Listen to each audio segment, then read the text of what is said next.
Olá, queridos alunos do EJA, tudo bem com vocês? Estou aqui apresentando o nosso PET 2, queridos alunos, exatamente, o nosso PET 2. Vamos lá? De Sociologia, meu nome é Gabriela Soares Balesteiro, a professora de vocês. O objeto de conhecimento do nosso plano de estudos doutorado é a compreensão do conceito de cidadania e a construção histórica dos direitos civis, políticos, sociais e culturais, tá?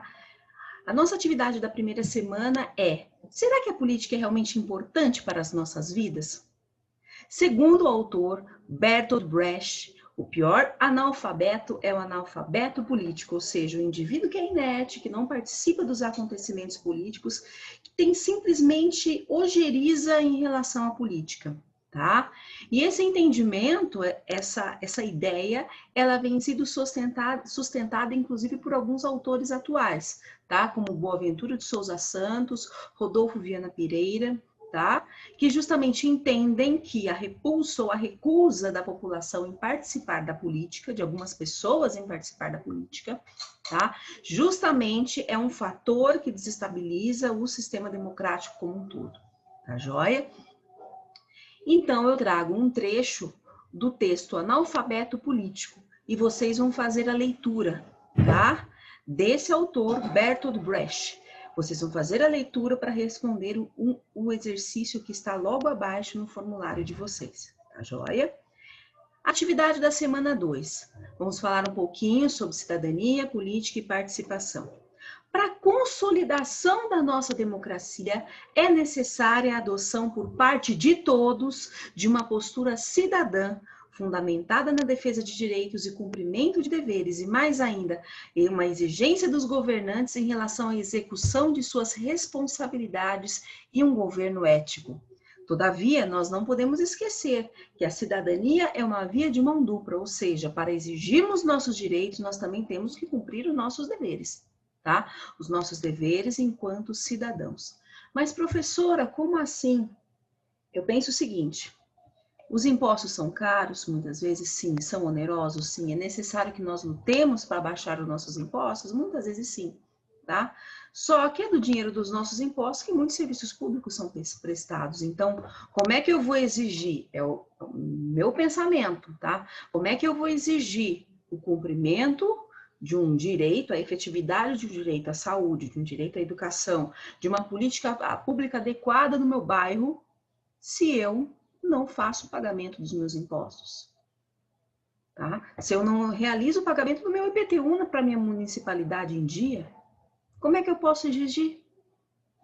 Tá? Então, a cidadania é uma via de mão dupla, ou seja, para eu exigir direitos, eu tenho que também cumprir os meus deveres. Tá joia? Os meus deveres enquanto cidadãos. A atividade da terceira semana. Por que a mídia é considerada um quarto poder? Bom, o quarto poder é uma expressão utilizada para representar que a mídia, de uma maneira geral, os meios de comunicação em massa, exercem tanto poder e influência em relação à sociedade, à política do país, quanto os três poderes nomeados em nosso Estado Democrático de Direito: legislativo, executivo e judiciário, tá? Então, tem-se uma ideia, e isso é verdadeiro, que a mídia acaba influenciando o consumo, influenciando o modo de pensar das pessoas, tá? E isso acaba sendo, em alguns pontos, problemático. Por quê? Porque gera uma massa de manobra muito ampla que pode justamente ser influenciado por esses mecanismos de comunicação, tá? Um dos efeitos é o consumismo em massa e muitas vezes sem necessidade, onde crianças e jovens são influenciados muitas vezes a comprarem produtos que realmente não precisam somente para conseguir atingir um mercado consumidor, tá certo? Justamente para servirem como mecanismo de enriquecimento para os donos dos meios de produção, tá? E os donos da indústria do entretenimento, os proprietários dessa indústria. Então, a cultura de massa é uma expressão que nós utilizamos para dizer o seguinte, que é uma cultura justamente gerada por essa indústria cultural e tem como objetivo específico que atingir essa massa popular. E a maioria, tá, é justamente uma massa que que transcende, né? Então, é uma massa tão ampla, uma massa popular tão ampla que transcende as etnias, as faixas etárias, as orientações sexuais, enfim. É uma cultura, uma indústria cultural que visa atingir todas essas pessoas, cujo objetivo é o quê? Que essas pessoas sejam potenciais consumidores, tá? E todo esse conteúdo é difundido por meio de veículos de comunicação de massa, tá certo? Semana número 4, nós vamos falar um pouco sobre cidadania, direitos humanos e movimentos sociais. Você já ouviu falar na Declaração Universal dos Direitos Humanos? Tá? Ela foi realizada em 1948, pós Segunda Guerra Mundial, e justamente serviu, né, orientou todas as nações sobre a necessidade de observar o ser humano como um ser portador de direitos diante da violação, da enorme violação de direitos humanos ocorridas na Segunda Guerra Mundial. E foi essa declaração que estendeu a liberdade, a igualdade de direitos aos campos econômico, social e cultural e todos os seres humanos do planeta. E ela estabelece pela primeira vez a proteção universal dos direitos humanos. Essa declaração começou a ser pensada quando o mundo todo ainda sentia e lembrava-se das atrocidades cometidas na Segunda Grande Guerra Mundial. E por isso, os líderes mundiais decidiram, por meio dessa declaração que deveria ser alcançada por todos os países membros, nunca mais permitir que aquelas atrocidades acontecessem novamente. E assim, os direitos humanos são direitos inerentes à condição do ser humano, tá? E justamente, pessoal, os movimentos sociais adquirem muita importância. Por quê?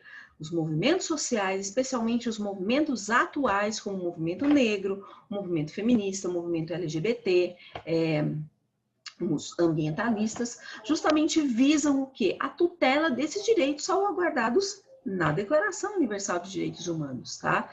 Justamente os movimentos sociais são movimentos contra-majoritários que lutam para que muitos direitos sejam tutelados. Ok, pessoal? Então, para a conquista e manutenção dos direitos humanos é importante a constante luta dos movimentos sociais. Muitos dos direitos que possuímos hoje foi conquistado com muita luta e com a morte de diversas pessoas ativistas ao longo da história. Ok? Queridos alunos, esse é o conteúdo explicativo dos exercícios da semana, tá? Os exercícios do nosso plano de estudos tutorado 2, ok? Semana 1, vocês vão ter os exercícios abaixo, o exercício número 1, o exercício número 2. Semana 2, o exercício número 3, número 4. Semana 3, o exercício número 5, número 6. Semana 7, semana 4, perdão, os exercícios número 7 e o exercício número 8. E assim, pessoal, tá? Vocês vão realizar as atividades do PET 2 de Sociologia, queridos alunos. Um grande abraço, qualquer dúvida estou à disposição de vocês.